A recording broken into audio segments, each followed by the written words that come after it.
vieille dame qui demande une prolongation de son prêt. Une nouvelle prolongation de prêt est hors de question. Où est-ce que je vais vivre? Je suis vraiment désolée. Le krach immobilier, les prêts bancaires, la récession. Un scénario de film d'horreur qui envahit les écrans jusqu'au Festival de Cannes. Alors la crise a-t-elle débarqué sur la Croisette? Pas tout à fait. Comme d'habitude, les palaces cannois ont fait le plein.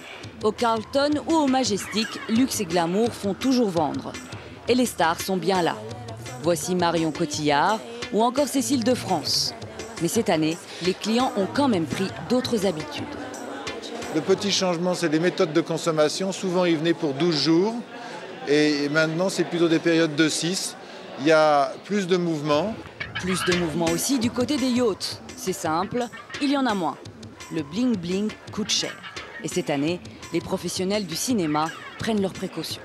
Les vendeurs sont les plus déprimés parce que le marché mondial est en chute libre et que les territoires des pays très importants comme le Japon par exemple, qui achetaient des films étrangers de manière significative, n'achètent plus. Effectivement, au marché du film, les allées sont plutôt clairsemées. Sur les stands, on prend son mal en patience et pour les producteurs indépendants, financer un long métrage devient de plus en plus difficile. C'est vachement différent. Cette année, beaucoup plus calme, beaucoup moins de gens. C'est très difficile de faire des préachats. Les fameux mythes de Cannes où on finance un film après qu'on écrit une idée sur une serviette. Je crois que ces jours sont vraiment finis. Et oui, le mythe de Cannes en prend un coup. Jusqu'au sac du festivalier qui en a déçu plus d'un. Le mien bizarrement tient encore, mais j'ai plein d'amis qui ont quand même les lanières qui tombent, le truc qui s'ouvre et qui se déchire.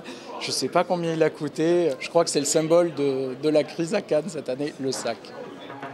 Autre signe, les fameuses fêtes de plage à Cannes. Si les grosses productions continuent à faire couler le champagne, les autres ont sérieusement réduit leur budget.